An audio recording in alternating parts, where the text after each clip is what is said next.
Been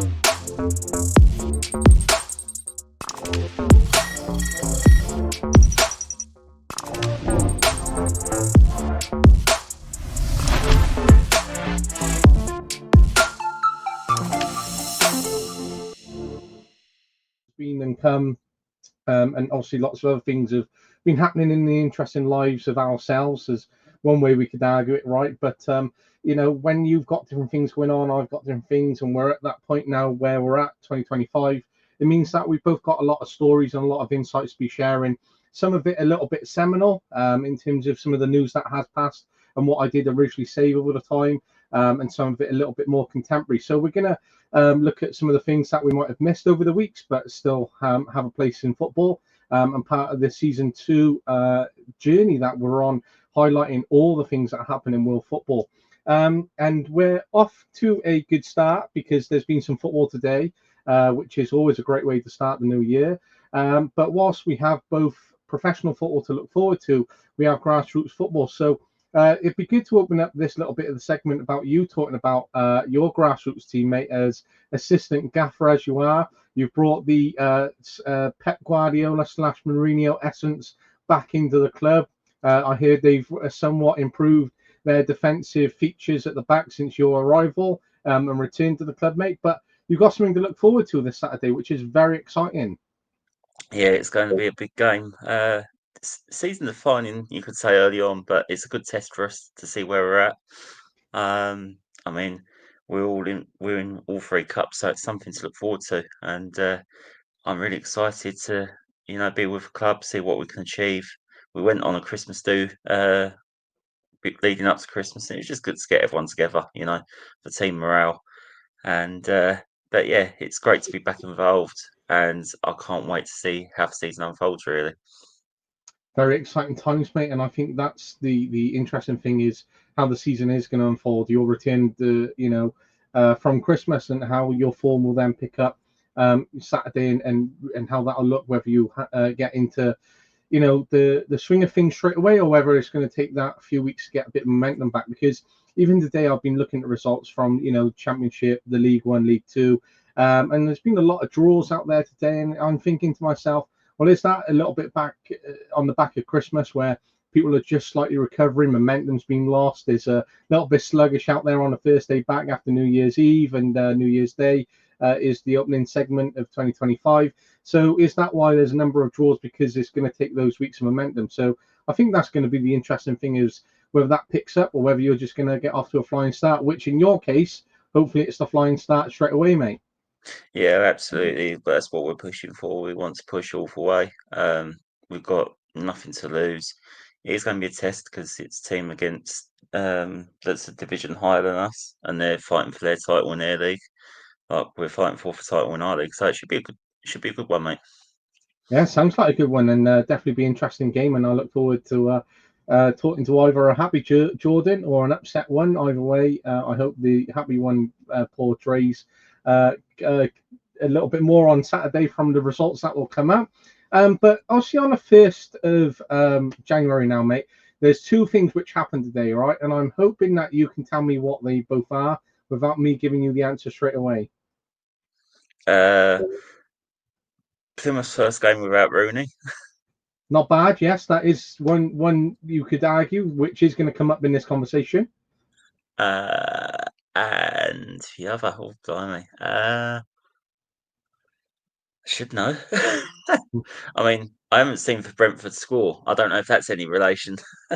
I wasn't going to say so, but they lost 3-1 to Arsenal. But Damn the it. 2 things of today, mate.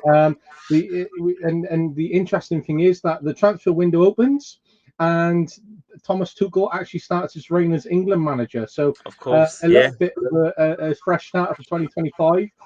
Very interesting to see how England perform over the next few weeks, which is certainly going to be very interesting.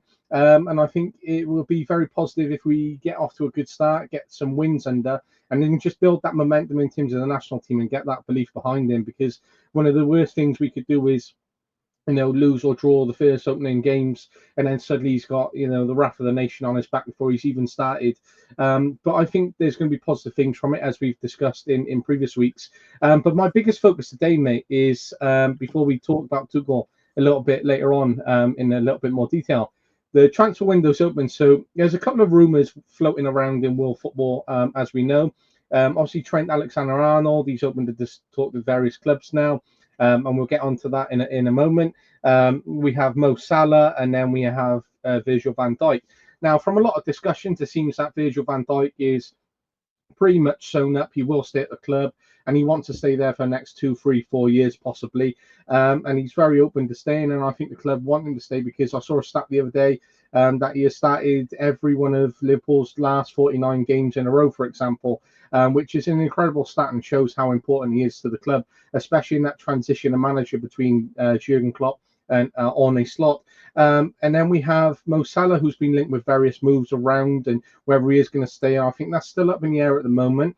And you don't get that sort of feeling with Salah that he's going to stay as much as Van Dijk is going to stay. And I think there's a little bit of fringe on that. And then I think Trent Alexander-Arnold will move out to Real Madrid. I think that's one of the things where which will happen, and certainly something that he wants to happen. He's won everything with Liverpool, and I think it's just about going and experiencing Real Madrid, being across, doing it abroad, winning trophies in another country, and being one of the Galacticos. Which, when you look at some of the English players, you know, Steve McManaman, Michael Owen, Gareth Bale, for example, David Beckham, you know, there's not many of them who can talk about being a Galactico.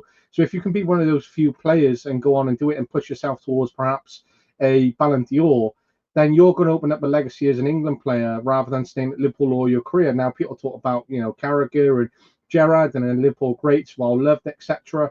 But what did they really achieve? Okay, yes, Trent has gone on to achieve, and he has the opportunity to stay at Liverpool and be a greater player than them in the history of, in the respect of it.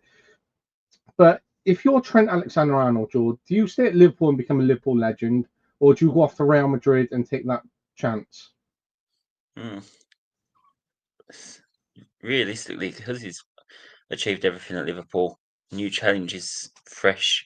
I think it might do him good to have a new experience, but it can go one or two ways because sometimes it goes well, sometimes it's a flop. But I think it'll be a good move for Madrid personally, but it'll be a huge gap to fill for whoever takes his place, I suppose, because it is one of, well, I'd say the best fullback in for top flight for sure, for most consistent when he's fit and ready to go. Um, but yeah, yeah, I'd move on for a fresh challenge. But it's I'm saying that probably with a Spurs hat on, thinking that he's never going to play against us again. And yeah, that's one of the things, right, where it's an advantage to you to not have him play against you because even some of his performances on watch, I'm like, he is just world class, and the balls that he picks out are insane. And there's a few matches where I've noted down sometimes, I'm like, oh, I just want to go back and rewatch that, and some of the little insights into his game where I think he is such an amazing player, and I'm a huge fan of him.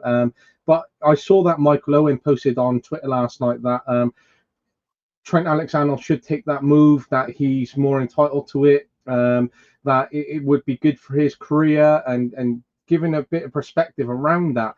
And the absolute backlash from a lot of Liverpool fans in that thread were very, very negative. Now, they're very defensive, as we know, of Liverpool Football Club. They're defensive of their own. But I think at the end of the day, you have to be very accepting of the fact that he's a club great no matter what. He's leaving on a high. He stayed with the club during that transition with Arne Slot coming in. And if he goes off to Real Madrid, then look at that as a product of being a great Liverpool player rather than being a player who's decided to walk out of Liverpool or leave Liverpool on a free transfer. Now, I think they have to be very accepting of that rather than being very detrimental and negative around Trent's move away. No, absolutely. You've got to remember for good times, and I think with in terms of his position, I'd say I felt he was a bit wasted going into that midfield position. Personally, Mm. um, I didn't think he was as effective as he is as a fullback because that's his key position, in my opinion. With that, but in terms of with what you said with Michael Owen and stuff, I mean, realistically though, Luca, who stays at a club for a long period of time now? I Mm. mean, as you say, with the likes of Gerrard and Carragher and what services that they gave to Liverpool Football Club. But realistically, there's not really many players now that stay at one club for all their career.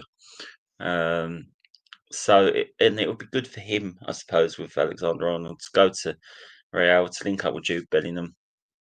I know each other well from England's set up, so maybe he's put in a good word for him as well. I think it would be part of that, and I think Jude would welcome him very much in terms of just being part of an environment where he has an English player there with him who he can connect with a little bit more, and whether that be the next 4 or 5 years. Bellingham is younger, so I think Bellingham will stay there easily 10 years at Real Madrid, and now I think he'll come back to the Premier League or come to the Premier League when he's older. In his 30s, get a couple of years under his belt, say, yeah, I've come in, I've done it, and then he'll leave again. He'll do a bit of a Beckham, but I think if he can stay at Real Madrid for a long period of his career, then he'll certainly be up there in terms of the likes of Cristiano Ronaldo and a lot of the greats from that club, such as Di Stefano and some of these players. And he'll be there on games, trophies, perhaps goals and assists, and that would be really incredible for an English player to achieve. And certainly to have that longevity, and you've got the world at your fingertips, and you're living in one of the nicest countries in the world. So there's always going to be an argument if he doesn't come to the Premier League, will he really be one of those great players? But when you talk about loyalty, the fact that Harry Kane moved on from Spurs, now a lot of people could have argued that he could have become the all-time top goal scorer in the Premier League. Which he still has the opportunity to do so. He's well loved at Spurs, obviously earning great money, settled, family, kids all being brought up, all these kind of intricate little details, right? But he decided to move on to go and play for Bayern Munich. Bayern Munich, a very legendary club. Usually they're used to walking the league in their first season, and that is something which he didn't experience in his first year because Bayer Leverkusen won it. But they're currently challenging for it this year. They're in the Champions League as Spurs would be in European football, for example. So he's not losing out because he's still in a standard of European football. He's still being selected for his country. He's still being recognised. And I think the relationship between him and Tuchel was very much solid when he was there. And I think that's going to be maintained at England. But it's part of those where you have to go on and try to do things a little bit bigger. And he can look back and go, yeah, I was one of the top goal scorers in the Premier League. And yes, I achieved X, Y, and Z with Spurs by, beating this record and staying there for this period of time. And we runner-up in the Champions League. And again, there's that argument, oh, yes, you were runner-up and all these things. But at the end of the day, he's still loved by Spurs. You can only do as much as you can to get Spurs there. And I think you can walk away and go, yes, look at what I did for England. I've become all-time top goal scorer and one of the most capped players. I went on and played for Bayern Munich. I did X, Y, and Z with Bayern Munich. So actually, when he retires, I think there's more benefits than he would be to staying, for example. But when it comes to those transfer moves, right, mate, now this is one of the things that we're currently perhaps seeing circulate now is where will Mo Salah end up? Now, PSG seems a very likely club rather than Real Madrid, rather than a little bit of Barcelona. And there's a lot of problems at Barcelona right now. And one of them is Dani Olmo, who has been registered as a free agent now, or perhaps has an opportunity to become a free agent where Barca have to pay his contract till 2030. They still have to pay a payment fee of 50 million to his previous club.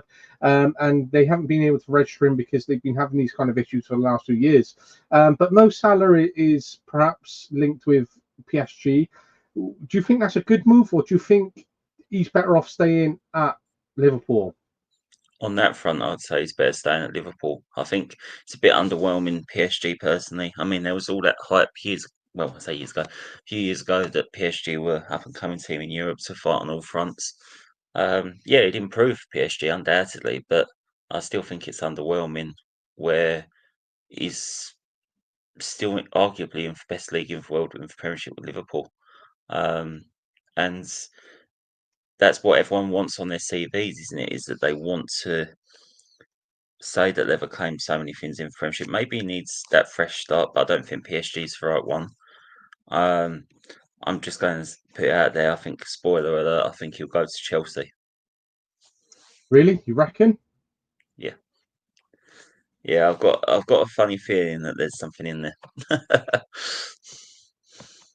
That's a very interesting sort of shout there, mate. One that Liverpool fans won't be happy if that ends up happening, because imagine that he does Torres V2 and he comes to Chelsea, right? And he might be that player which we're missing, because we've got Nicholas Jackson. He's a very good player, but he's not a world beater. He's not a world-class player where he is scoring these constant goals, for example. So therefore, if we were to go and get someone like Salah, he could be the absolute pinnacle for us and the game changer for someone to push on and for us to try and challenge for that title. And I think that's why we're not ready, because we're just missing one or two world-class players to really get us there. And as much as we have a very good squad, we have a very youthful squad. I think we're just when we don't have that, two players like the Drogba or Lampard, or for example Lampard and Czech, or Terry and Czech, or Ballack and Makaleli. We're just missing two of these very experienced players who are driving that leadership within the team at the moment. So we have a very good team. I think we're just missing those characters, and I think Salah would be a absolute insane move in world football. And one which would always be remembered in history as one of those where he left Liverpool for Chelsea, for example, or like you had R9 leave Real Madrid and play for Barcelona, or play for Barcelona and Real Madrid. And you look at these different types of moves, and when they go down in history, they're very, very interesting. Now, some of the other interesting news which we're getting is the potential of Kevin De Bruyne moving out to Inter Miami. What's your thoughts on that one, George? I think it's sort of catching up with De Bruyne now in top flight. But again, it's that turnover in books again of you think, gosh, like he's been with so long in for top flight. You're used to seeing him in for top flight. So seeing him go over to Inter Milan would be, I suppose it's a good marquee signing in terms of getting their reputation up into Miami. And getting, shirt sales and everything like that, and a well-known face out there. And I think that's Again, why a lot of these moves do happen, especially for clubs like in Miami, because obviously they got Messi, got Sergio Busquets, they got Jordi Alba, they've got Luis Suarez out there. So I think if they added KDB in, I think they'd have to move someone on potentially, because of the number of spaces in the squad, or they'd have to buy one from another club who'd be willing to give that up. But if they were to go and get that marquee signing, then I think that would be absolutely amazing for them to go and get Kevin De Bruyne, but for him to still be sitting behind, the fact that they got Suarez and Messi out there, then Alba's behind them, then Busquets is in there. I think they got a core team which attracts a lot of fans still to watch them, but that's how they can start building and start moving forward in terms of some of what is happening at Inter Miami. And I think that's the interesting thing about the marquee things. And when I put this shirt on, right, LA Galaxy tonight, I actually had this for Christmas from my sister, and it's the second shirt which I have. The other one no longer fits me anymore, right, unfortunately. But what do you associate with LA Galaxy, George? David Beckham. And exactly, and you've hit the nail on the head there when you talked about those players, because as the young kids will remember, remember Kevin De Bruyne, he went out into Miami, and they'll be our age one day as well, and that'll be the marquee signing which they'll remember, or something which will attract them to buying an Inter Miami shirt when they're older. But here's a little bit more news relating to Inter Miami, sort of staying on the topic of the club.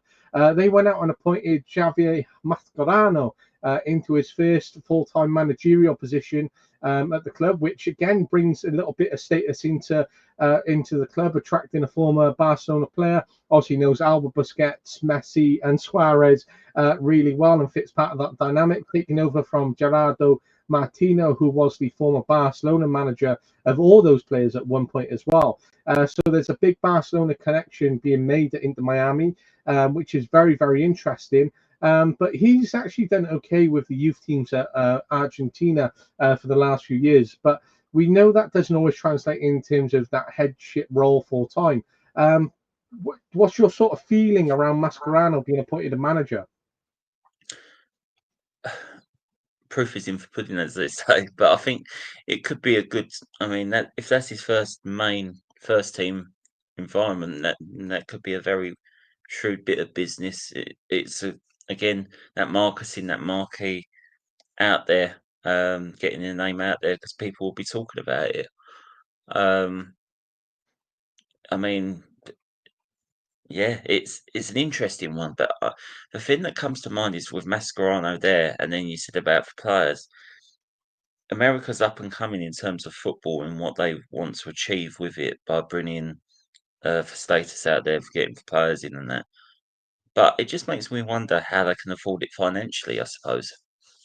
And I think that's a lot of questions which have been asked over the years, and you sort of look at these trends which come into football for a period of time, right? So America has always been very consistent with it from, David Beckham back in the day until where we're at now. And they still have these, players who go over there, such as Robbie Keane and Giovanni Dos Santos and Carlos Vela and Zlatan Ibrahimovic, Gerrard, Lampard, Kaká, and they still attract these players, right?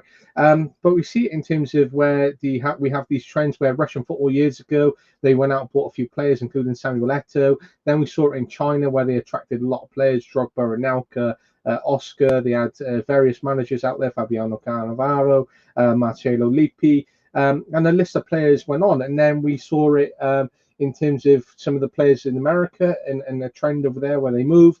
Now we're sort of seeing it again, but this time out in Saudi Arabia. So there are different countries which pop up over periods of time, but America have sustained it in a different way, which is very interesting, and it is helping their game grow. And I think when you look at the amount of financial investment that goes into a club such as Inter Miami, then they certainly have that opportunity to bring these players in, especially with the backing of David Beckham behind the club, etc. So I think those are the sort of things which pop up in football. But a little bit of more interesting news, mate, which is I've just brought in here. Inaki Williams from Athletic Club to Man City. Now, do you think Man City have to make a signing like Inaki Williams to really overcome their bad form? Quality player, but no. I just think with City, I mean, I'm sure that'll be talking point tonight in the podcast, but I don't think that's the answer to their problems. More than anything, yes, their goals have dried up, but they've been conceding far too many. It's unusual for a Pep Guardiola side to be so leaky at the back and to be so vulnerable at the back. He normally has it sussed out offensively and defensively. But Inaki Williams, nah. I don't think it's the right one for City. Haaland, I'm sure he'll come out scoring goals again. I'm sure that front line will. But I suppose with City again, when thinking of it, though it's not the right signing, maybe they need to make someone like that in terms of that they need to. What's the word I'm after here? Because they've got that aging team now, that aging nucleus, they need to freshen it up somewhat. And that's why I think like a player like Inaki Williams would bring a statement in terms of people in, look, we're going to reinvest in the squad. We're going to try and bring the age down. We're going to move on to Bruyne. He's going to go abroad, for example. We're going to bring in one or two other younger players. And I think, bringing in, for example, Jarrad Branthwaite, the way that they brought in John Stones many years ago as an English player would really help them and help with that age and just freshen things up. And I think that's what they're lacking. So I think what I was listening to the other week was a segment from TalkSport, right? And they were saying that no one's insackable, and they were talking about Pep Guardiola at this time. Now I'm thinking, what is the point of sacking Pep Guardiola as a club, right? They've dropped off form, they're not in a good position, but then they've got one of the best managers, if not the best manager in the world, who's experiencing his most difficult period of time at this moment. They have an aging squad. They have these 115 charges. Their director of football has left. So I think they still have this up and coming in terms of the charges that are ahead of them. So I think they have to keep him in terms of stability. A, for the club, they have to do that. But B, it wouldn't make any sense for them to go and sack him. And then who else would you replace? Because you're putting yourself at risk of ending up a bit like United, where you drop down the table, you're losing a bit of form. But he's got that 1 year contract extension, which he signed this year. So I think it'd be a case of getting through this year, rebuilding for the year ahead, seeing what happens from these 115 charges, keeping Guardiola in for the next year, seeing what success he can bring and what he can build.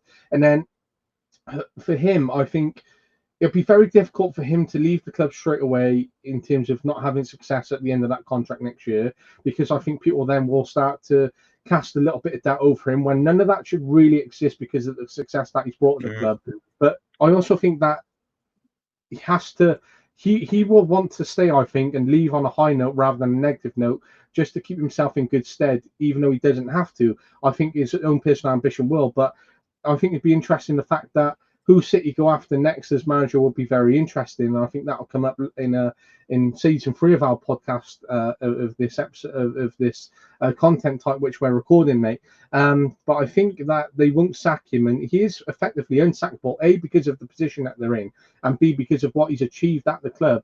they've dropped off in the worst form they've had in 8 years, but they shouldn't be reacting straight away to go and sack him. They should look at this as a rebuilding stage. Let's just get to the end of the season.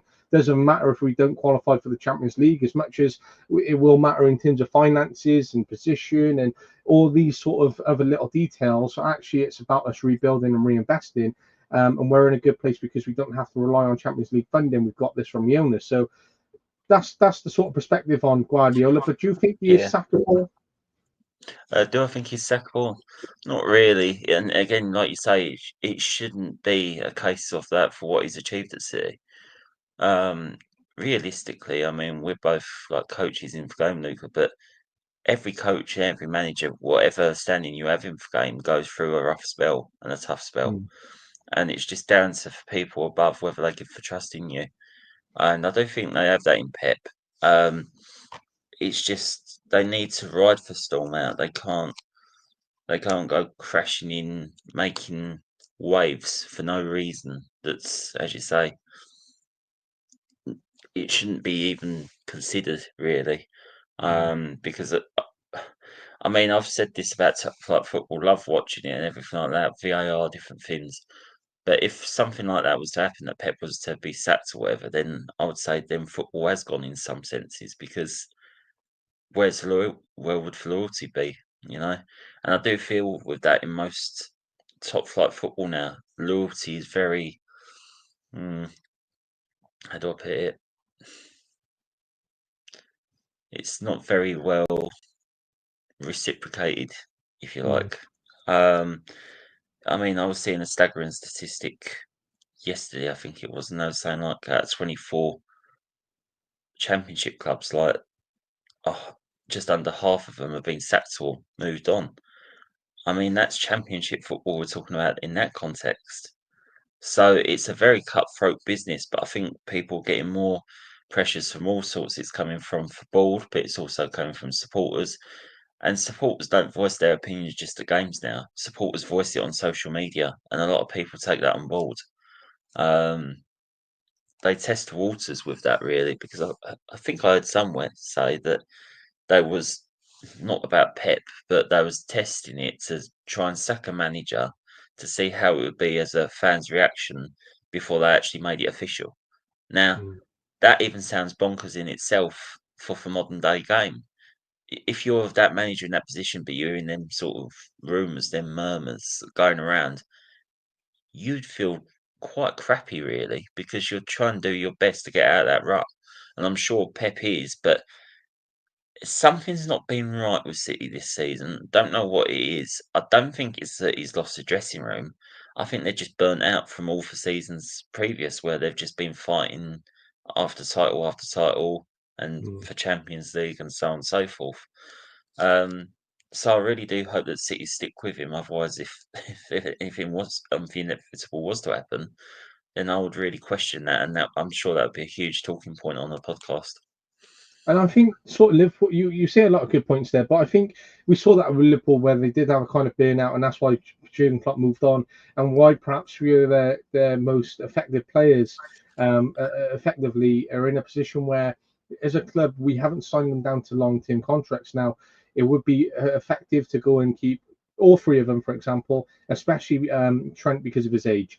But Salah is aging a little bit, and there's been some wobbles over the last couple of years in terms of his attitude and response.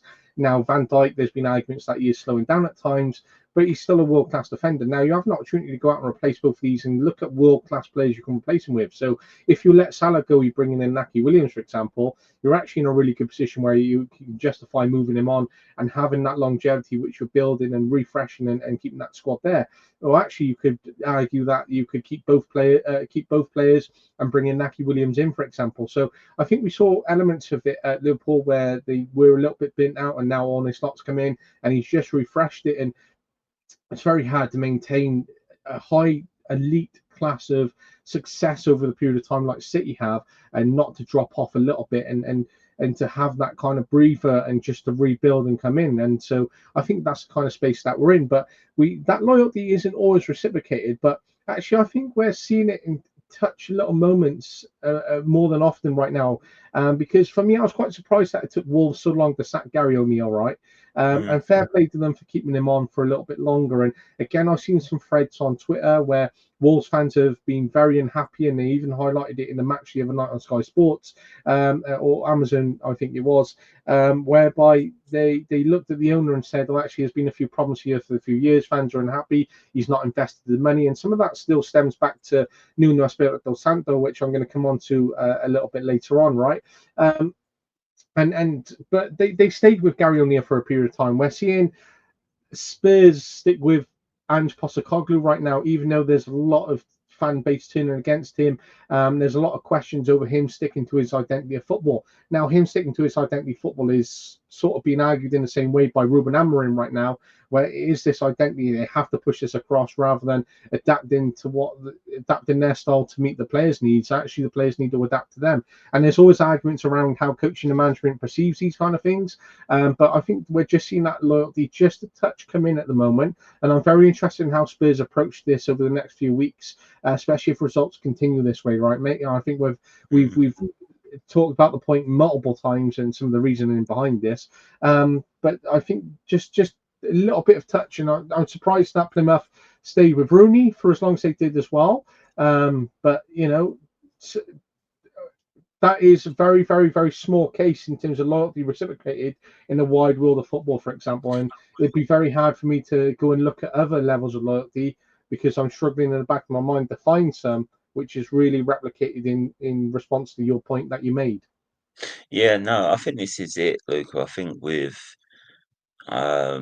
City, I mean, going back to Pep just quickly, I mean, I'm going to make this disclaimer, I suppose, um, because it's what Pep said in inverted commas. But when he said when it was like only 4 or 5 defeats in a row, when I say only 4 or 5, it sounds a lot, really, considering they're not used to it and that. But they've only had like 2 wins in 14 or whatever. But that quote of "I want to harm myself" in inverted commas, I Mm, mean, you could see it. I don't know. It just didn't seem. You could tell that he knew it was a joke, but it didn't come out as a joke. If you know what I mean. He seemed mm. so serious, and he seemed so hurt, and he seemed so. And I've never seen Pep go in his shell as much as he did then. Um, I mean, for press, this is it though. I find with the press as well. It. This is again, we're going back to loyalty. I mean, going back to that Gary O'Neill point that you just said. Do you think for Wolves owners really wanted to sack him, or do you think that was coming from pressure of supporters? Because I think it was more for pressure from supporters than it was from the board on that sense. Because the results wasn't coming in. I think I slightly disagree with what your point is on that because I think that they reached a point where, for me, even though it was every week was passing and they couldn't justify keeping him in charge for another week, considering how many weeks of losses they had. And I think they did give him chance after chance after chance, and he just stretched it a little bit thin. And here's a perfect example, right, which is something that I did save. And so this is some of the reaction from the West Ham Wolves game at the end. And I took this off Twitter, which someone recorded. And what you can see is the discontent there, how unhappy the players were. You can see that they're, look, even arguing with the coaches and pushing them around, and the reaction and the stripping the captain of the captaincy at the time because of how he was approaching things. I think there was a lot of pressure on the ownership anyway, but I think there was a lot of cracks within that first team. And there were some comments made by Gary O'Neill where he looked to be finished, even beyond that. And I think for them, it was a period of time where they saw it as we have to move on, we have to transition this regardless of what the fans are saying. But I think the fan pressure would have put it on the acceleration. Whether I think if anything, and we put it down to fan pressure, for example, if we look at them performance, I think you would have had 2 weeks left, perhaps at the latest, in terms of if we took fan pressure off it, for example. But I think there's potential in him. It didn't work out of Wolves. It'd be very interesting to see how Victor Pereira turns them round. At the moment that they're doing okay, so it'd be very interesting to see what he rebuilds and whether he turns that round and how they perform. And then you can make the argument for Gary O'Neill against him, etc. But I Can I think there is. just ask you on that with Gary O'Neill though, because I feel that, and this, I suppose it's a different sort of question that I'm going to ask here. But I mean, when he started with Wolves, it was going so swimmingly for him, wasn't it? That really good start. They beat City, didn't they? I think it was. And that was in near top 4 or 5 or whatever when he first started there. It was like that honeymoon period. But if you had the dictionary in front of you and there was Gary O'Neill in there that would describe Gary O'Neill, how would you describe Gary O'Neill? Mm. Uh,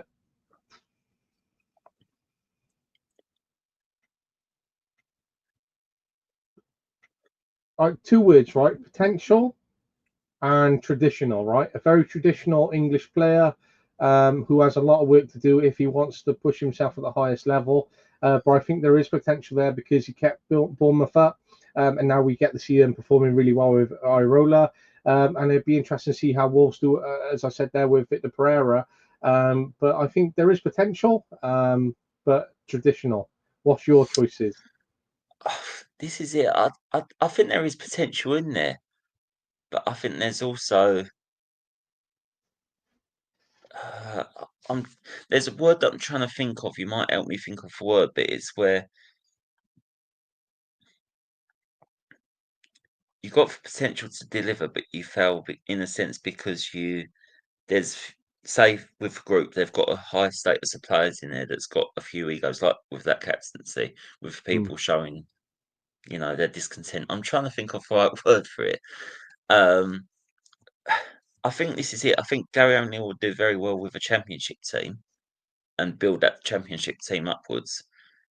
But I think with Bournemouth, not Bournemouth. I mean, it showed with Bournemouth he did well, but then there was questions, wasn't there, that he was harshly sacked by Bournemouth, come to mm, Wolves, and now people are starting to see maybe some cracks in there within his management ability. Would he get another top flight job soon? Personally, I don't think he will. mm. Um, Although I'd like to see him, as I say, I'd like to see him with a championship club. I think and build that championship team up. And if they was to get promoted and then in for top flight or whatever, I think that'd be more his suitable role, maybe. And that's what I think. I think that the championship would be a level for him to just have a couple of years building himself, trying to get that team back up. And I was in the camp of that he was unfortunately sacked at Bournemouth because he did do a very good job. I was very pleased to see him get appointed to a good job in terms of Wolves. But I don't think any club would be looking at him going, I actually want to appoint him and he's the one going to be saving us, for example. If Southampton were, say, 3 months down the line and they're like, oh, right, actually, we're now sacking Russell Martin at this time and Gary O'Neill was available, considering he was sacked by Wolves, I don't think they'd go for him, for example, as one of those managers in terms of what he had done at Wolves this year. I think if it was on the basis of what he did at Wolves last year and or done at Bournemouth and they were looking at him, I think then he'd be in a shout for that job. But I think that's why we're seeing managers like Wayne Rooney and Frank Lampard, for example, drop down to the championship because they see it as an opportunity to rebuild and come back in. Now, Lampard, you could make a level of argument of the work that he did at Chelsea. He did okay at Everton, considering kept him up from relegation. That he might suit a Premier League job in there somewhere. But he decided to come back down to Coventry and to try and rebuild himself with Coventry at the same time, like he did at Derby, to try and get them promoted back into the Premier League. Now, that would be a huge achievement for him. It would show what he's able to do with Championship side, how he's able to turn them around. And I think that's going to be very interesting. Now, we see the same with Steve Bruce. He's dropped down after many years, and he's now back in managing Blackpool in the Championship, right?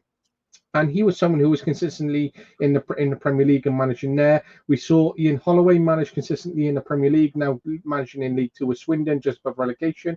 So I think these English managers are having to find opportunities where they need to drop down to try and rebuild themselves or try and bring them back up. And we're seeing that consistently. Well, and that's something that I've seen from my observations of Football League and different English managers. But I think for Gary O'Neill's case, I think that's the next step for him if he wants to come back into it and just have a job where he can settle in for a couple of years, rebuild, try and get them back up, because I do think he has potential. And I think we've seen that in terms of already 2 jobs as soon as he's retired and doing okay with Bournemouth. But it's one of those where you could make the Scott Parker argument again, someone who's dropped down to the Championship. Are they just Championship managers who bring teams up? And will it be interesting to see how Burnley do next year with Scott Parker still in charge? Because if they don't perform, will they sack him? Is it again that case of a squad coming up, not having enough resources and all these different things? And again, are these just Championship managers who do well but struggle while they get teams up, i.e. Russell Martin is also in that bracket, Rob Edwards in that bracket, for example. So I think it's very interesting in terms of how that goes for those types of managers. But yeah. No, I totally agree. I think this is it. I think with Lampard, to be fair, I have to admit I strongly disagreed with Coventry's sacking of Mark Robins, considering what he achieved with them. And they really should have got to that FA Cup final. I think they got cheated out of that personally, with that disallowed goal. But though I disagree with that, I think that's a great project for Lampard to get his teeth stuck into. In terms of, you say with Rooney, I mean, now he's been, if you like, dismissed from Plymouth. Where does he go from here? That's a huge worry for him. I suppose the only job that might be suitable for him, because they've only won once in 12, and that's United. But there's Michael Carrick as well, isn't there, with Middlesbrough? With Championship there, they've got all these managers that have got quite stellar playing careers under them. Great CVs in their playing days, but it'd be interesting how they say if I was to get promoted, as you say, with Scott Parker with Burnley at the moment.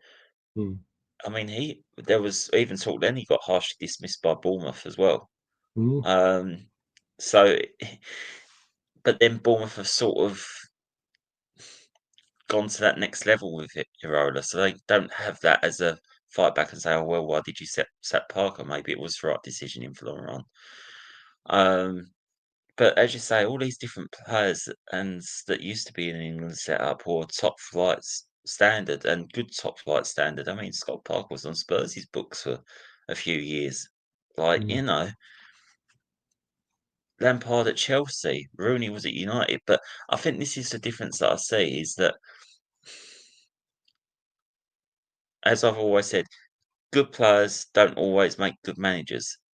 But then it's boots on the other foot. Not the best of players might make really good managers, So it's an interesting one for Championship. And now Mark Robins has gone to Stoke as well to rebuild Stoke.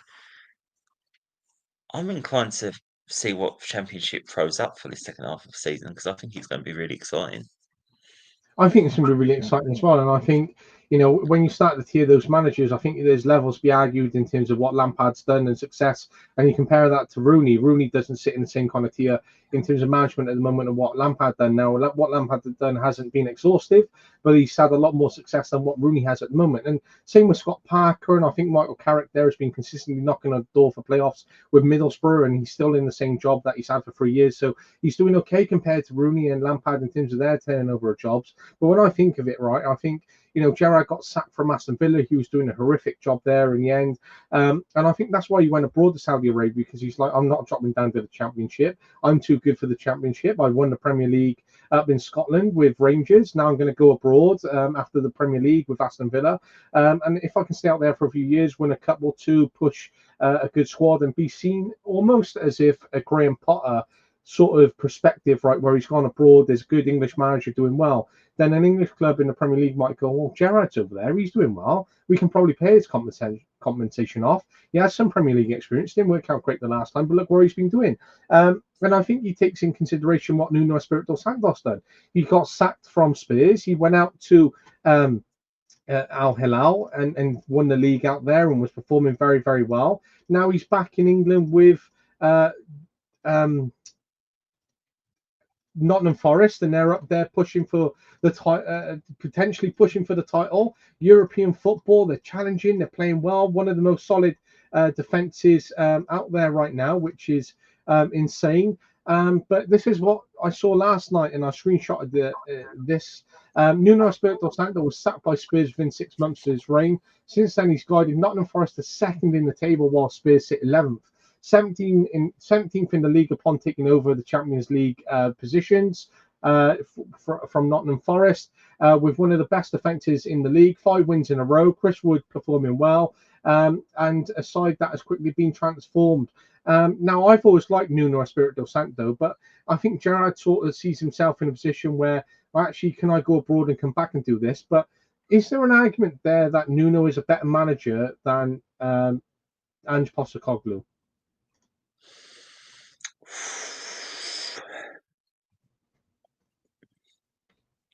You could say Ange just won for Scottish League with Celtic, but to be honest with you, I think this is it. I mean,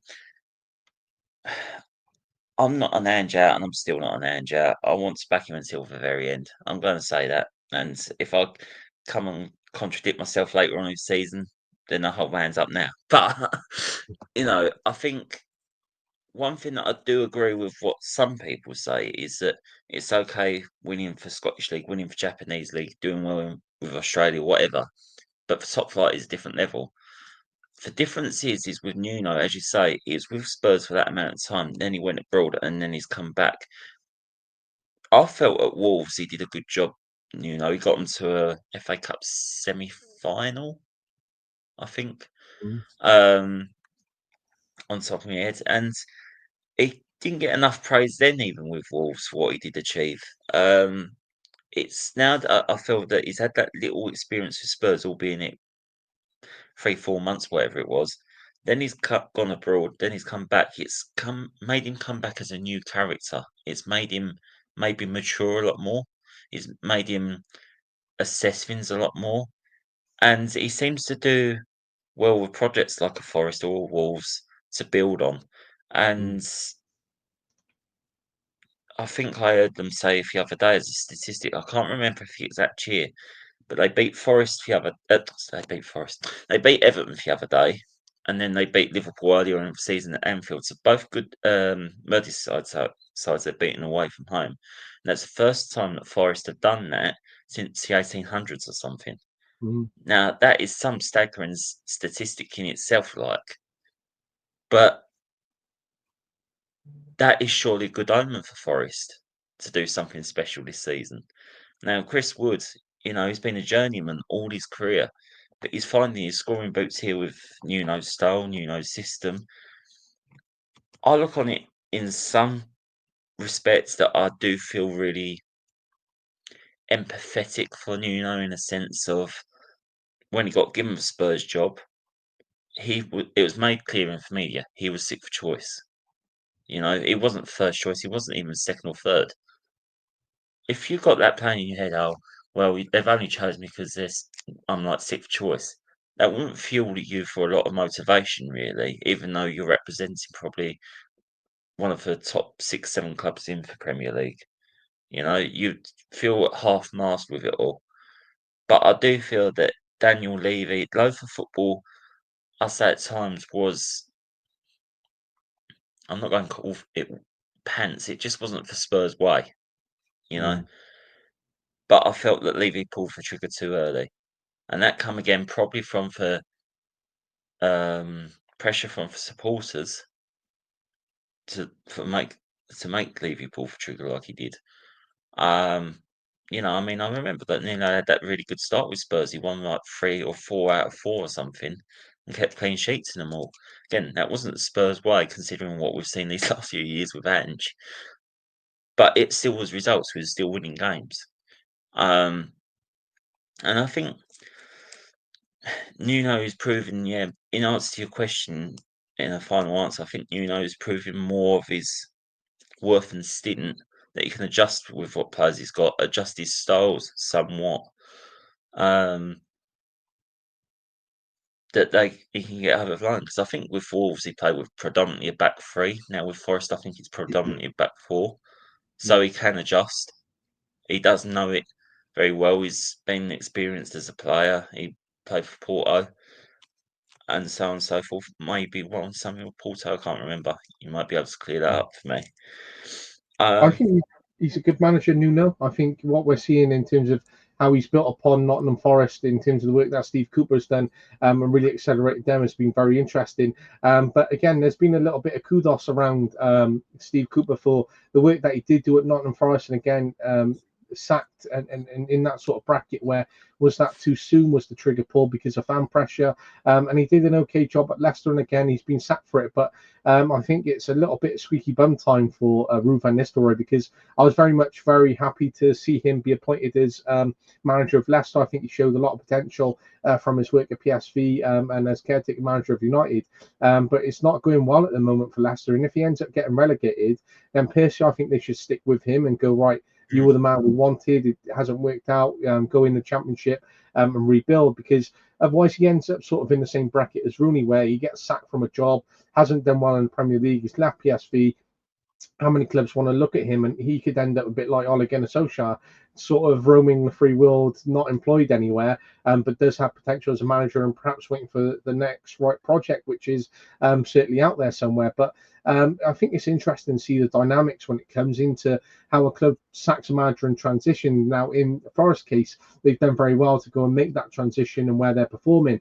And you could sort of argue the same for Spurs when they sacked Nuno and they ended up getting Mourinho, and where they were pushing on for the title at one point and getting to a League Cup final. You could see there was real progress there. But I think your points of he was never really the first man that they wanted. So already the club knew that they didn't want that manager in place. And therefore the fans knew it. And therefore the environment, the dynamics weren't there. The club weren't going to invest money into a manager they weren't keen on. And because of that, they were very quick to pull the trigger on him instead of seeing him have that period of time. And it was one of those where he just didn't fit Spurs when he came in. I felt he just didn't have that essence of being a Spurs manager.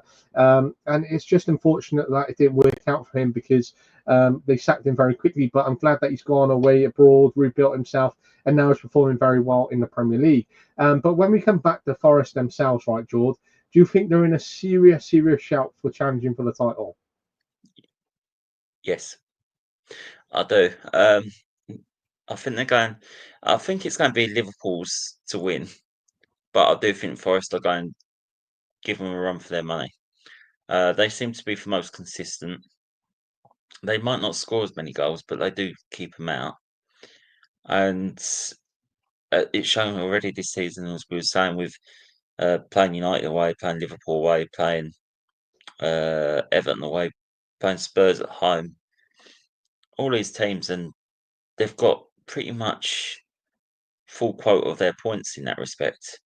And that shows a club on the up. Now, one thing that, again, I'm not disputing what Steve Cooper achieved with Forest, obviously getting them promoted back to the top flight, and kept them just above, from getting relegated.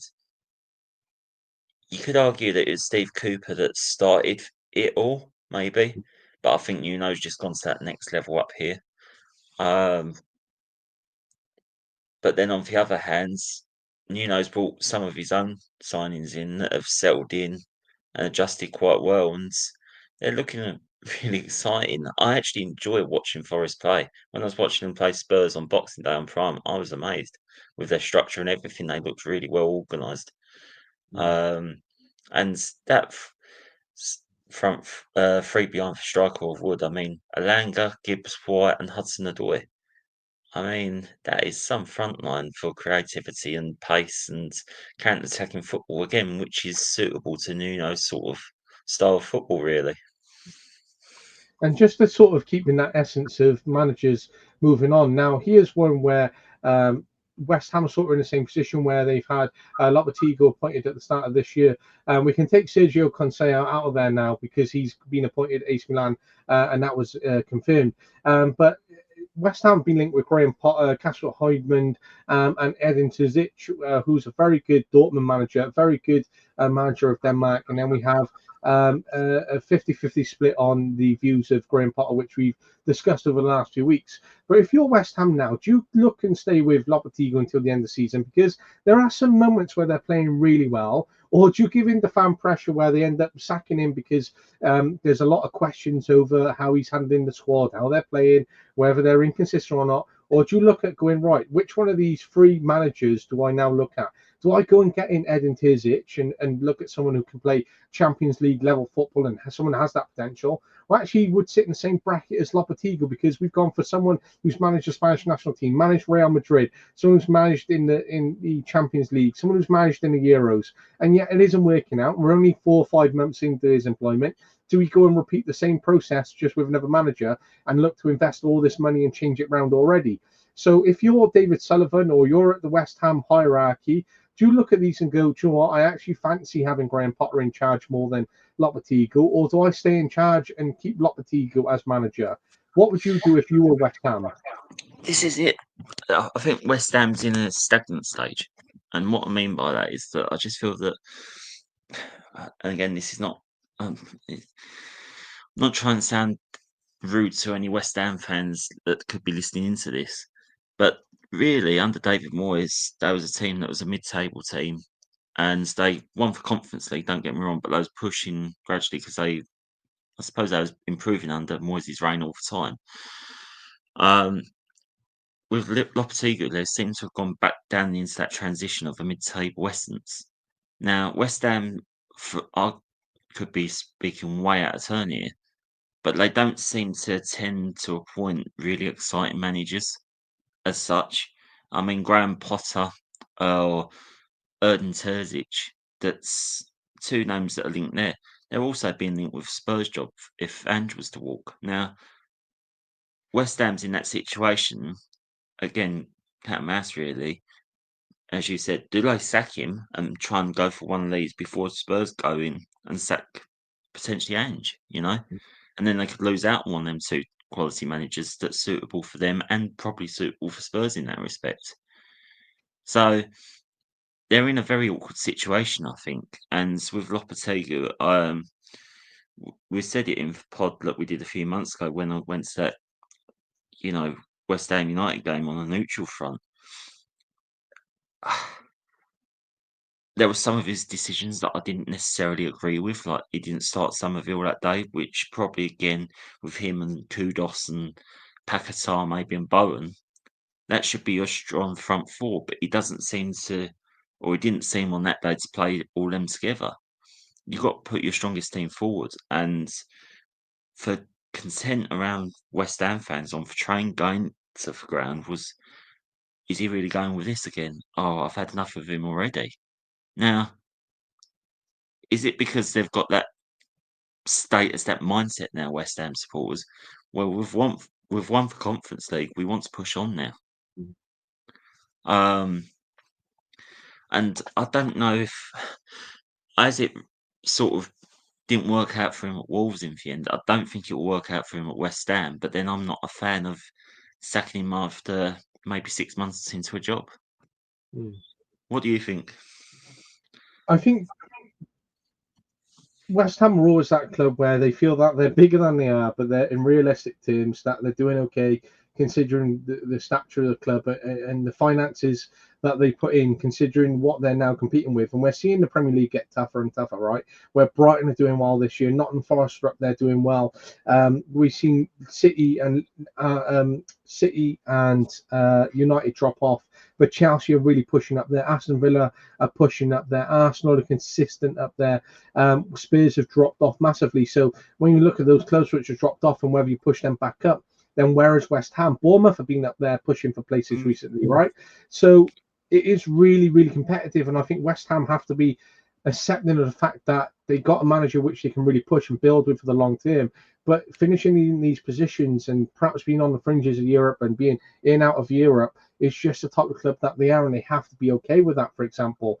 And the moment that they start to drop and become like an Everton, where they're above relegation, is the moment that they go in and make a change on manager. But I think personally that they should stick with Lopetegui, and because he is a good manager, I think he's only just building something. He's only into his 4th month, realistically, 5th if you look at pre-season. And I think, what amount of time is that for a manager in the Premier League? And they're not in a bad position either to really maneuver themselves around. Like, stay to the end of the year and then see what happens. And I think that's what Spurs might end up doing.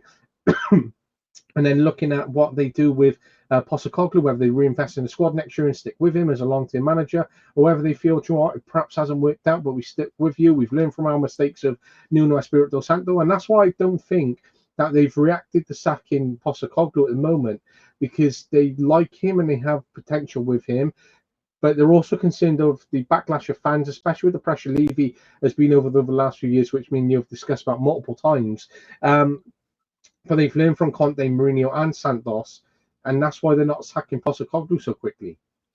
No, exactly. I think this is it. I mean, Spurs fans are really divided at the moment. I mean, I live in a household with my granddad that's been a Spurs fan all his life, and then there's me that's been supporting him 27 years. You know, it's like we see different things. I mean, granddad's saying, I think we need to freshen it up with Ange, and then there's me like, why?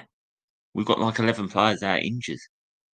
You know, all right, we're still playing the same style of football, and let's face it, them type of players that we've got in at the moment maybe are not able to play that style of football. But we need to give him. I think we need to give him that bit of time to get through this tough period. And at the end of the day, we've got him on a contract until the end of next season, I believe, Ange. I would like Levy to stick with him until that time and then assess where we are. I mean, let's face it, we're in a League Cup semi-final. All right, I think we will get knocked out. I, I can't see us getting through against Liverpool, even if they do rotate their side. Even if we had some of our regulars back, I still think it would be a tough ask for us. We might do well for home leg, but away at Anfield, second leg will be another level, especially with the Spursy mentality, if you like. We're just as likely to go 3-0 up first leg and lose 4-0 second leg, you know.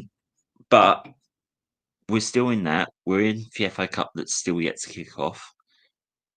We're still in the Europa League trying to fight to qualify.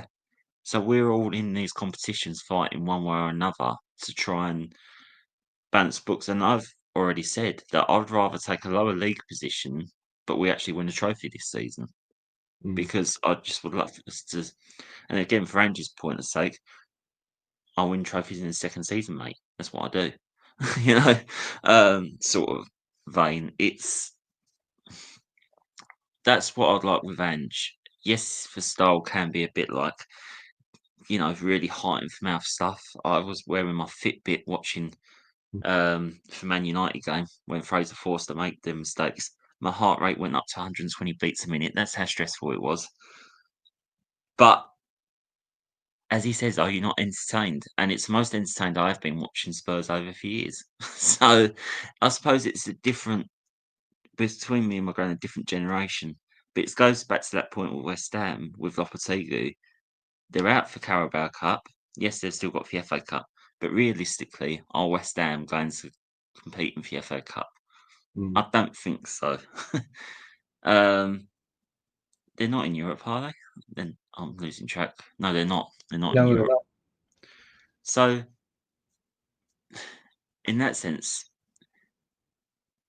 on a neutral front, they should be pushing everything that they can. If they want to do well, they should push everything that they've got for the FA Cup then.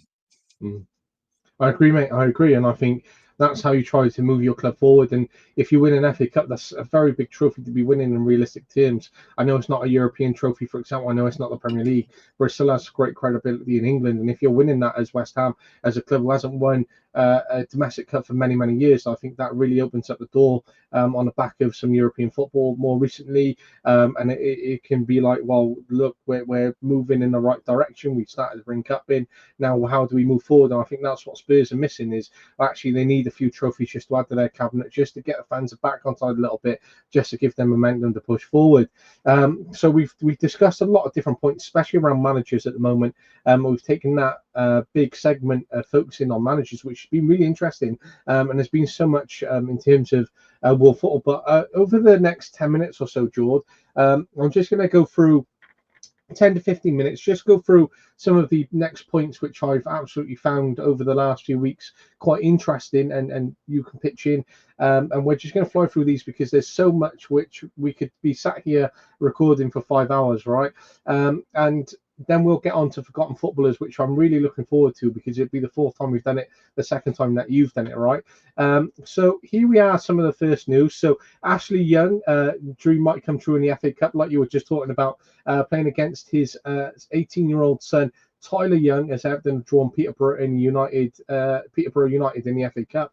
Now that is quite an interesting sort of amazingly interesting moment for you to have in your career and life, where you can have that picture at the end of the game where you and your son both played against each other in professional football in the FA Cup, representing your own respective clubs. that is crazy, isn't it? That really, it's mad to think that he's got his son that he could be playing against, and they're both playing blue. So, Mm.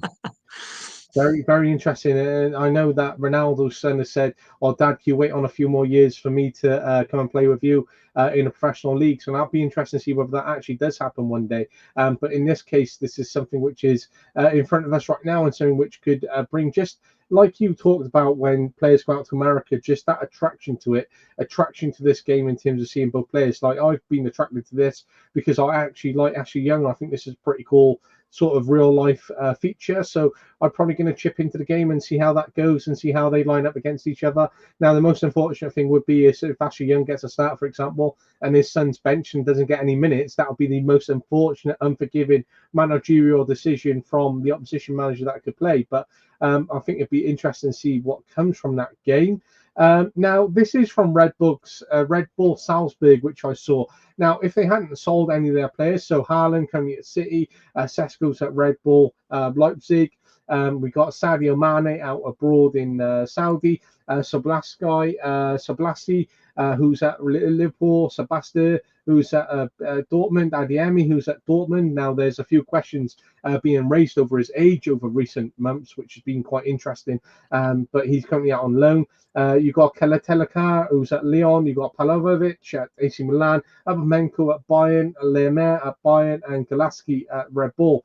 Now, what a squad they would have had if they had kept all these players and kept them together for a period of time.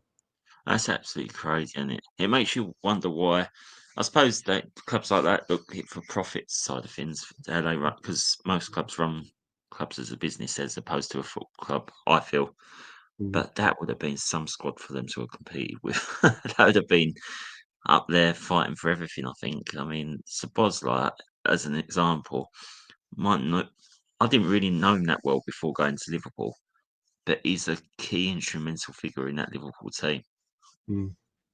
And I think that just shows the Red Bull model in terms of the work that Ralph Ragnick has been doing over the years, and perhaps people don't credit him in terms of that work. And this just shows behind the scenes now why they've gone after Jurgen Klopp and what they're producing across all of the clubs is pretty exciting, especially from the one club. And we're going to come back to Salzburg a little bit and just touch upon some news which covered them over the last few weeks. I actually saw this one and found this one quite funny, right?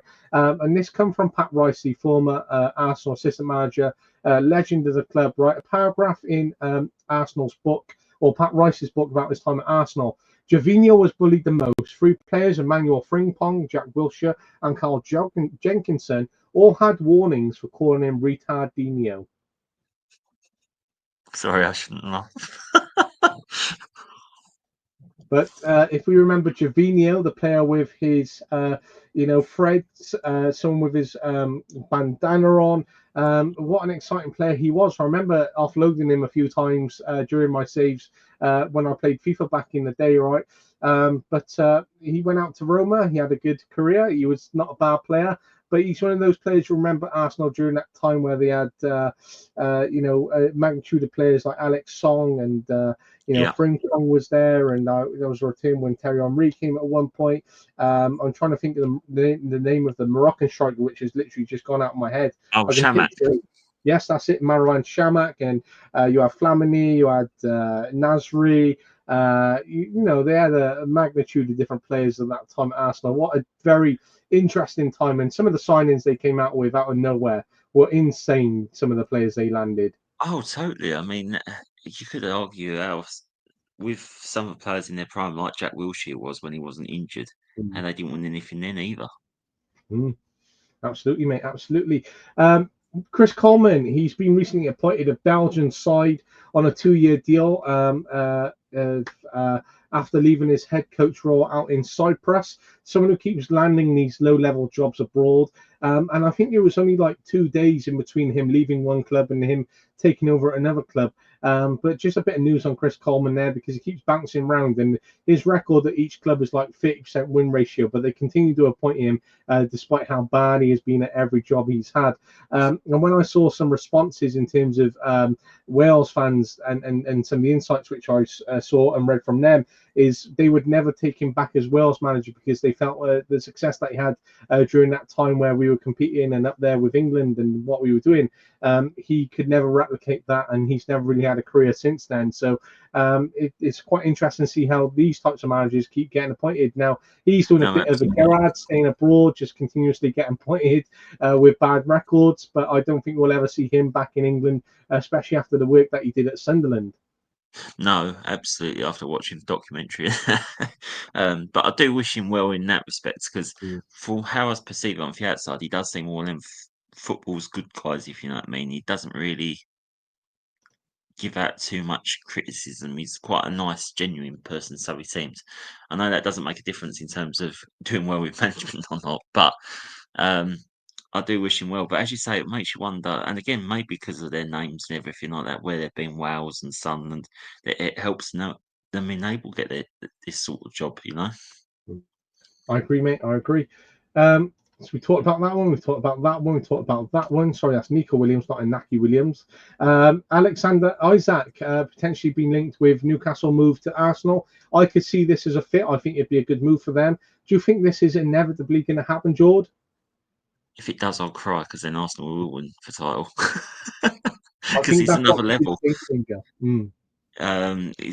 He's a powerhouse and he's done really well, achieved what he's done at Newcastle. It fit Arsenal's style very well. So hand in hand, it complement very well. But yeah, if they do sign him, I think I might as well just cry into a bucket. Almarin, we saw his form with Sporting over 17 games with 1 draw and 16 wins. And then since he left, they had a new manager. They sacked that manager already after him being in charge for something like 10 games, right? But their form was a great 6-0 win, which was fantastic for them to keep building. They lost 5-1 to Arsenal. They then lost 1-0, lost 2-1. And they've gone on and sacked their manager since. We're seeing Almarin currently under a lot of pressure right now in terms of responses, and we've touched upon him earlier on. Donovan Leon, I saw this from CBS Sports Galazzo, and he became the 16th player ever to get a 10 rating from L'Equipe after making 11 saves in Ore's 0-0 draw against PSG. He is only the 3rd goalkeeper to achieve this stat. Now, that's insane to be 16 players in of a record who's ever achieved, a solid 10 in a performance, which is quite insane. That is insane. I think I might have to remember his name and sign him on Football Manager later. I think so, mate. Jot that down and get him in your team because he could look like he has potential to come. David Luiz, one of my favourite Chelsea players, just because of his personality and who he is, will be reunited to play against Chelsea in the World Cup when that takes place, where we see Chelsea drawn in that group against Flamengo, one that you'd expect Chelsea to win and effectively Flamengo to come second.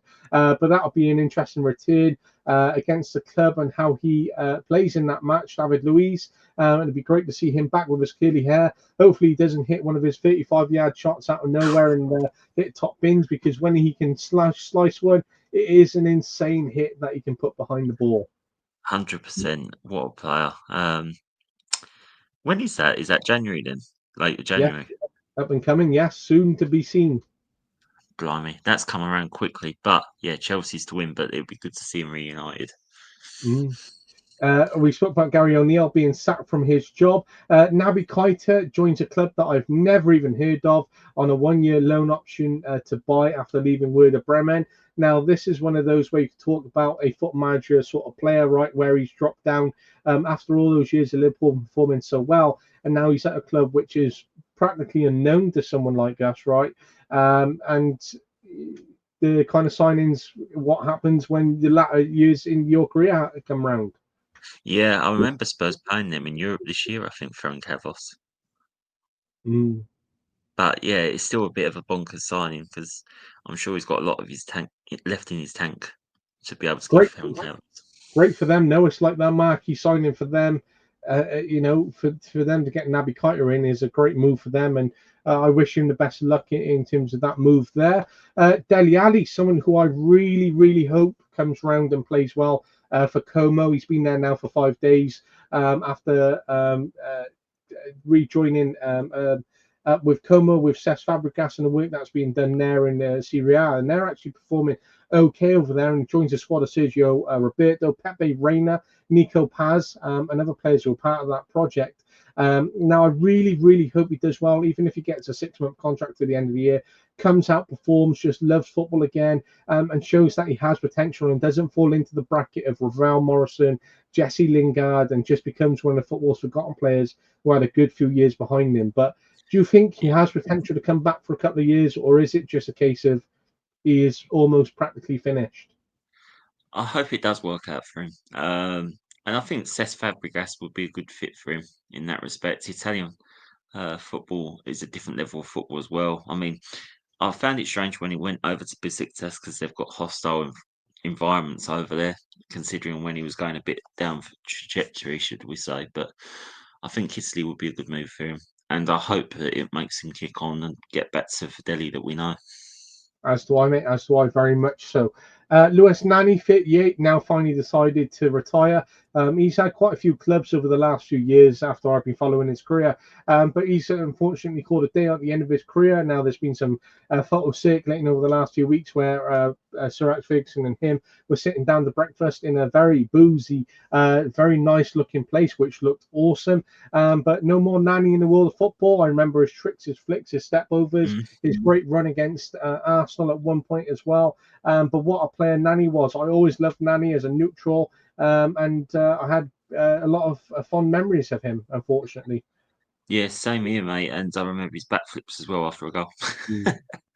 Absolutely. Sergio Coensar, we've touched upon. He will be joining AC Milan after AC Milan have now had a turnover of different managers. And actually, if you look at how competitive the Serie A is at the moment, where you have Atalanta, who are top of the table, and they would have been seen against their performances against Liverpool, against Jurgen Klopp's side a couple of years ago with Gasperini and how well they've been doing. You've got Napoli challenging second. You've got Roma with Simone Inzaghi, who have come back fighting and are doing really well. You've then got Juventus, who are sat sixth with Thiago Motta. They haven't lost a single game yet in the Serie A, but they're just drawing too many games. But he is a good manager at the moment to seem to stabilise teams. And then you've got Lazio, who are performing very well in fifth place. And then you have Roma, who aren't even in that mix and trying to rebuild with Claudio Ranieri. So it's going to be interesting to see the fact that Milan are going to be up there competing as well with the other clubs. And that just shows how competitive the Serie A is. But this manager, I absolutely love him. If you actually look at his Wikipedia page and his wins ratio, you could sort of argue that he sits in the same bracket as Amorim, doing very well abroad, has a fantastic record out in Portugal, but yet to prove himself with a big European club. And I think that's going to be established here with AC Milan, right? And hopefully he does well. But his record is insane as a manager, and I would have took him as Chelsea manager. I think he would have been a great fit for Spurs, for example. But he is a class act of a manager. So if he does Yeah. well at Milan for the next year, year and a half, and Pep leaves, I think he could be in a shout with being the next City manager. So, mate, when that comes round, I'm telling you to put money on for a bet. Sounds good. Sounds good. And yeah, I think it'd be a good fit. Uh, this is it. I think the Serie A tapered off a bit. But this season it's become a real competitive league again. So it'd be good to watch from the outside how it all evolves. Absolutely, mate. I agree. Chris Brunt and Boaz Myhill took charge of West Brom today against Preston after Carlos Corberan, had left to move on to Valencia. And then when I look at his record at West Brom, I'm quite surprised that Valencia went for him. But again, I think it's one of those where they looked at the detail, his level of play, the prep squad that they had in place, and why they appointed him. But West Brom actually won 3-1 today. So when you said earlier on about how interesting the Championship is going to be for the rest of the year, I think this is a good result and just proved that point which you were talking about earlier, where I think it is going to be interesting. And the fact that they come out and won 3-1 already gives them a little bit of good belief as they take temporary charge of the squad. But quite interesting to see those players taking charge of the team and again, transition of players to managers potentially. Absolutely. It's like going back to 2008. Chris Brunt and Boaz Myhill in charge of them. Ryan Shawcross was in temporary charge of Stoke, weren't he, before Mark Robbins going in. So, yeah, instead of going in to time into 2025, I think we've gone back in time. I think that's part of it. Some of this news which I see, mate, like one of these, Fabio Cannavaro, appointed manager of Dynamo Zagreb. He will take over the Croatian champions in 2 days' time, or Croatian Giants, I should say. And he was someone who was part of that that Chinese influx of who went abroad. And he had a series of jobs actually at that time over in China, and did okay at that time. So it's going to be interesting to see that period of time where he's been out of that managerial job and now he is managing again, and how he performs with that Croatian team. So I think that's going to be interesting to see Jord within itself, and what he achieves with that. We saw that Sporting sacked João Pereira after a few weeks, which just shows how relentless they are. But I think how they were performing on for a legendary season and how they ended up performing with him, they had to make that sacking. And I think a bit of fan pressure came down to that. Which was a bit unfortunate. Nuno Espiroto Santo, we spoke about. You just touched upon Ryan Shawcross being a temporary manager there of Stoke City, which is quite mad within itself.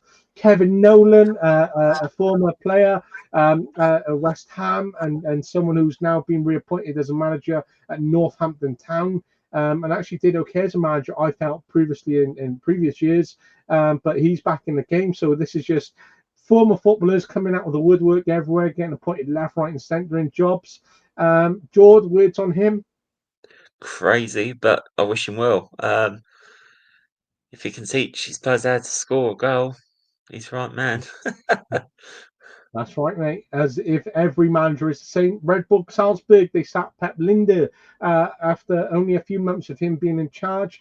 Now, I did follow him at the start. They were performing exceptionally well. Red Bull, they were top of the table. They were absolutely flying. They dropped off. They picked up some results. And they didn't give him to the end of the year. So he didn't last very long, which is a shame. And now the 2 free managerial jobs he's had, he hasn't performed very well in, unfortunately.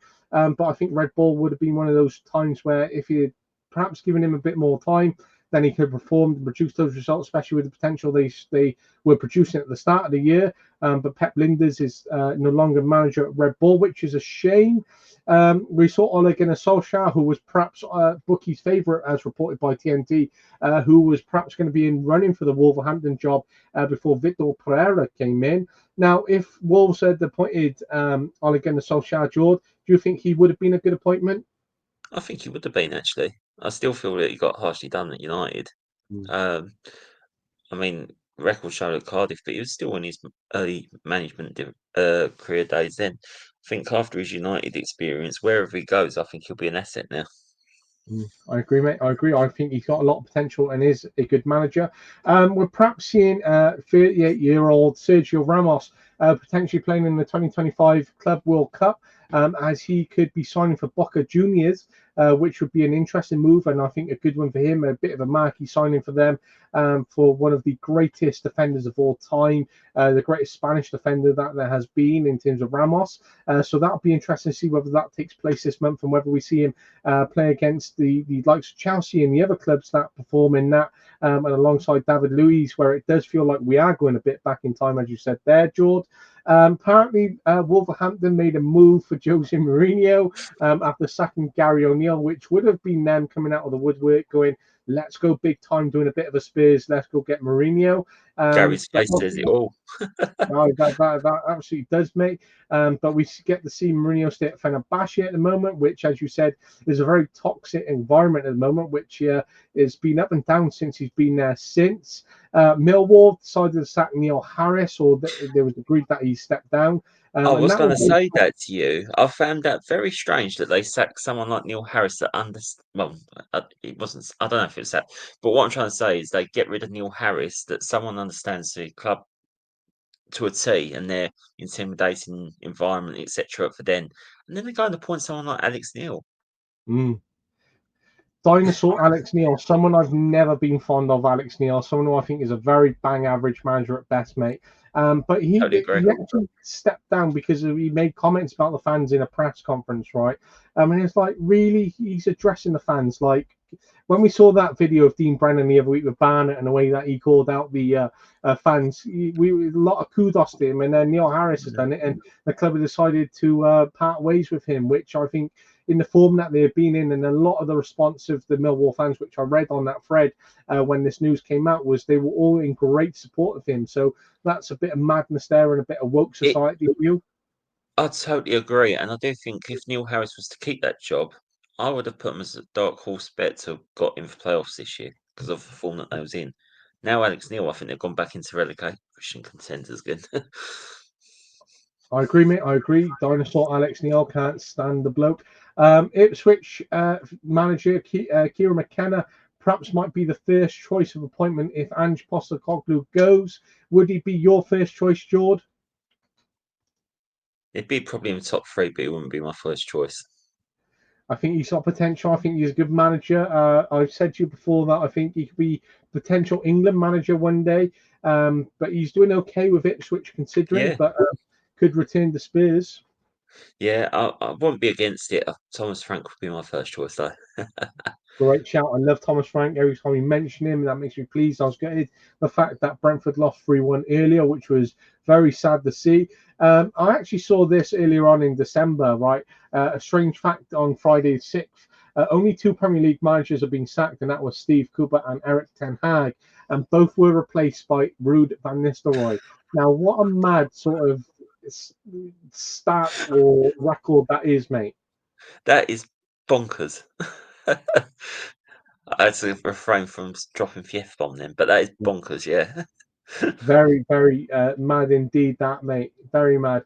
Here's a young Ruben Amorim in a Benfica 1-0 Porto match where Ruben Amorim, weak, I highlight weak, 25-yard shot along the ground is somehow spilled into his own net by Porto's second choice keeper, Nuno Espiroto Santo. What a time to really be alive where that happened 14 years ago, mate, and now they're both managing in the Premier League. Which is absolute madness, my friend. It is. I don't even remember Ruben Amorim playing, do you? No, I can never recall him, mate. And I spent a few times on FIFA playing in the Portuguese league, and not once can I remember him. Neither can I, but well, I bet they'll have a bit of banter with each other when they see each other, maybe. Yes, I think so, mate. I think so. That'd be interesting to see. This is a bit of a throwback as well. John Carver. Remember, he managed Newcastle. He's assistant manager, or was assistant manager, Steve Clarke at Scotland. He's now gone out abroad, being appointed as a manager for this club.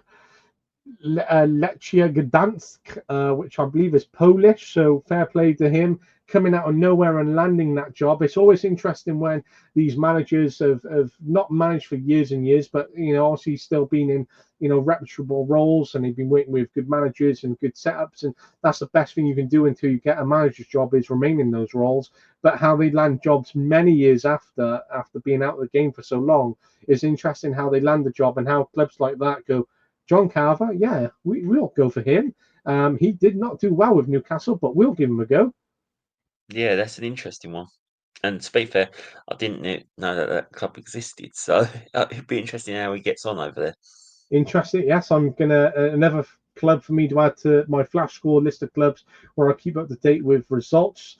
We spoke about that one. Here is Oscar, who has finally left China after 10 years, I believe it was 9-10 years, I think and it now was, yeah. recently resigned in playing for Sao Paulo in Brazil. But he leaves as a club legend, and as we said, there was that influx of players in China, and some players lasted 2-3 years. I know Anelka left and came back, Drogba left and came back, and there was a few players like that, but he stayed out for a good amount of time. Now, the amount of money that he supposedly earned is unbelievable while he was out there, but we don't see the Chinese clubs signing players like they once did when we were younger. But it's incredible the fact that he stayed for so long and he leaves as a club great, and was completely loyal to them over all those years. Which is really refreshing to see, and I always had a soft spot for Oscar. It was a shame, really, because I think there was some long link, a potential return to Chelsea at one point, and there was a lot of talk about how good he would have still been performed in Europe. And it would have been good to have seen him perhaps had 2-3 years in Europe, and then gone back to Brazil, whereas his career was Brazil, Chelsea, China, back to Brazil. represented his national team a few times. Realistically, he hasn't had a bad career. And has taken a very good route in terms of he's got out of it, both financially and some of the memories which he's had. He's leaving China in a legend in China. He at Shanghai Port. He's well loved by Chelsea fans. He goes back to Sao Paulo. He's played for his national team. Generally, good career, mate. Yeah, absolutely. And very refreshing to see, and wishing back well in Brazil. Javier Mascherano, we talked about him. Wayne Rooney, we spoke about him being sacked from Plymouth. I'm not sure if you've seen on Twitter, mate, is the fact that the new Plymouth 2025 calendars, have you seen them? Yes, first month was And Rooney, wasn't it? first month was Rooney. Imagine opening that up. 1st of January for my new year, and we've got a manager on the front of it who no longer manages us. No, that's a bit of a, you could say poor marketing in that respect, maybe. But I mean, we were saying when he first was appointed, I just dread to think how much Plymouth would have had to have paid in compo for him, because it was quite a long contract, weren't it? Yes, it was, and they did have that belief in him. And also, I think it was one of those where it didn't feel right from the start because the fans didn't want it, and yet they got him. And I think that pressure was always surrounding the CEO at the time until this point. And it's one of those as CEO, he's probably thinking right now, do I keep him for January so he can oversee the transfer window and get to see out his calendar, right? Or do I sack him now and allow an old manager to come in and us to look to realign what the club needs to do in the January transfer window? It's a very tough decision to have made, but I think sacrificing the month of calendar for a manager over a transfer window than giving him a transfer window made more sense for them. That's why they sacked him. And the final one now, Newport County. This is Skindred. He's actually an artist. I know his daughter, and he has sponsored Newport's kit, which was used against Carlisle. What's your thoughts on that, George?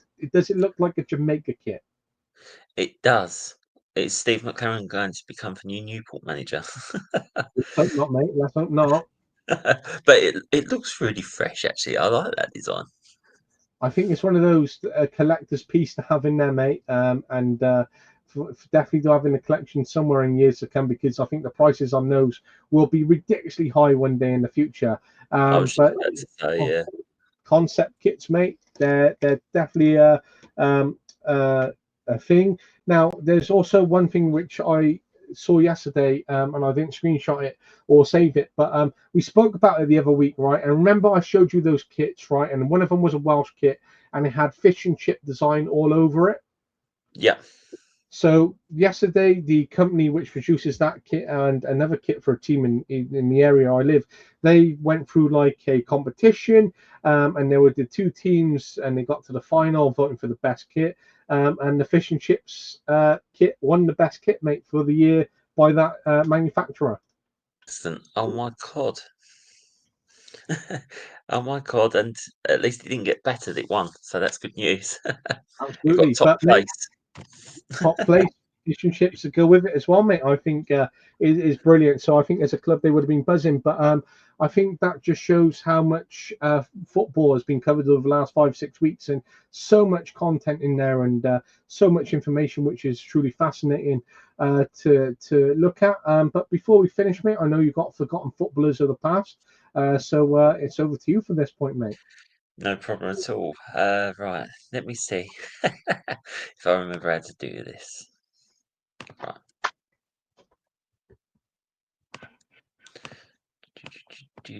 Share screen. Window, entire screen.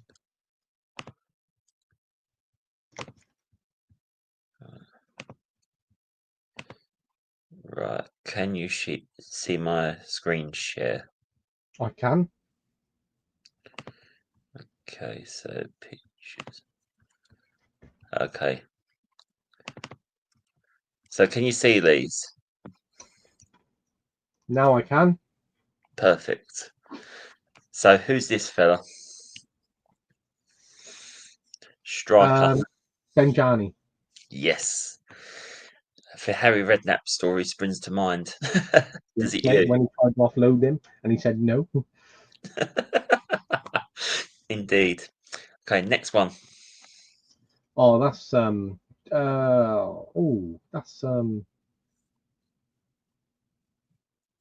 it's not Charlie Adam. No.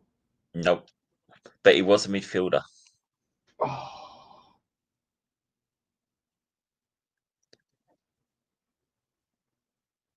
Was it something Williams? All close. Wilson? Nope. Oh. No. Shall I give you his first name? Go on. Glenn. Oh, Glenn Whelan. Yes. Bosh. He used to be a no-nonsense midfielder, didn't he, in his day? Yes, I remember Glenn Whelan. Next one. Oh, that's Giuliano Belletti. Yes. Loved He Belletti. was legend in his day, wasn't he? Very versatile as well. I loved him, mate. Loved him. Next one. Oh, can you see that? Oh, that's Jermaine Pennant. Jermaine Pennant. How his career gone so sideways, he ended up at Billericay Town. I know, mate. Madness. Even when Jamie O'Hara went there as manager, what insane scenes that was, mate. Indeed. Oh, that's Lucas Podolski, who now owns a series of kebab shops all over the world, and is very rich apparently. But I loved Lucas Podolski. Cool. I didn't know that he owned a lot of kebab shops. Absolutely, mate. Google it, mate. Insane I will story. do. Do you remember this one? It's a bit tougher, maybe. Crystal Palace. That was towards the start of his career, I think.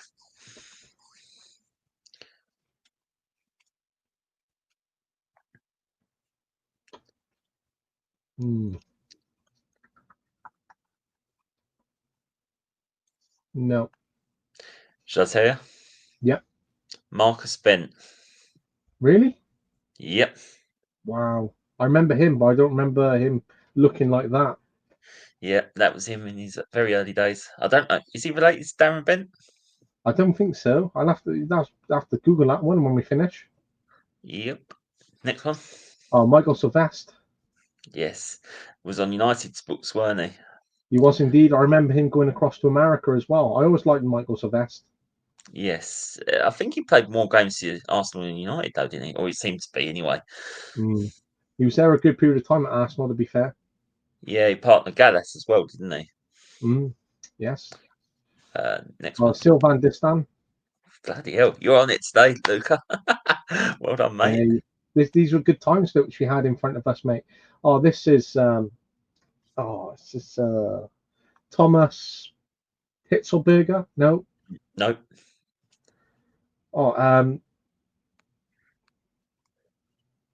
This is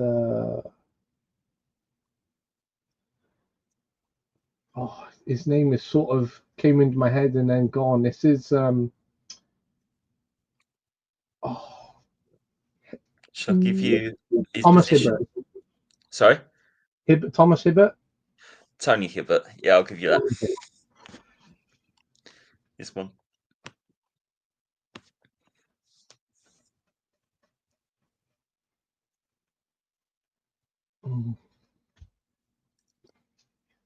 Yeah, quite a few clubs, if I remember rightly. West Brom, he played quite a bit. Can't remember his name.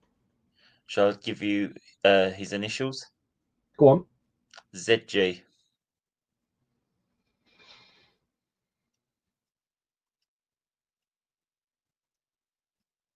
Not.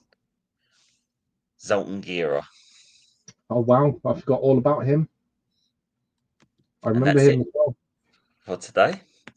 But yeah, you did really well there, mate. Hey, not bad, mate. Not bad at all. Good shouts at some of the players that you were there. Sylvain Distin was one of those players who had such an insane career, but never actually represented France, which was a shame. Thinking of it, no, he wouldn't, because there were so many players in front of him. Mm. Yeah. It was insane to see the defenders which he lost out to, but the fact that he was in the same category as them was just showed how competitive that France squad was. But yeah, some great players in there, mate, and a great shout. So really enjoyed doing that, mate, and I look forward to doing that one again because there were some players like Zoltan Gira, which I completely forgot about there. But then you look at some of the others, like Tony Hibbert was Everton for a very long time and was just one of those players who will always linger every FIFA on the list at Everton, right? And he was part of that squad where he got a number of players for a long time. But yeah, good shouts, mate. Thank you. And yeah, Tony Hibbert always reminded me of a doctor. Mm. Yes, a very old man looking guy for someone who's 39 years of age, mate, which is insane. Yeah, David Moore's days, eh? That's it, mate. Yeah, back to the Everton of those days when they had Distan and Thomas Hibbert and Leighton Baines, and they had Tim Cahill and Louis Saha and Phil Mariano Jagielka. Fellaini, Phil Jagielka, just Tim Howard. Oh, mate, what days they were! And remember seeing them on Santanta Sports, and you're at Goodison Park. Remember they had that Chang logo in the Yeah, middle of their box as well, mate. And I liked Everton back then, and they were just very gutsy as a team, and always competitive, and always seemed to be that club which lapped up players when they left the bigger clubs. They'd end up at Everton or maybe a Fulham, for example. So yeah, I remember Everton well. yeah, you always dreaded going to Goodison Park because you always felt that you was going to get beat. That's it, mate. But here we are, and we've done an hour and 40 recapping the last 5 6 weeks where we haven't done this. We're only 9 episodes in, which is mad. So we definitely look to get to a minimum of 2025 if we can by the end of the season, which I think is very, very achievable, mate. So we'll definitely look at doing this again next week, which is important to get to episode 10, which gives us a bit of a nice landmark for us to build upon. But mate, it's been great to catch up with you. And this is the first one of 2025 for the podcast itself, for this series itself. And it was great to do it with you, my friend. And Yeah, best of luck on Saturday with the cup game. thank you very much, mate. We'll let you know how it goes. And yeah, great doing the pod with you as always. And yeah, happy New Year to anybody else that's listening in as well. Love it. Well, Jord, it's appreciated as always. Take care, my friend. And you, my friend. Big love. See you later, bro.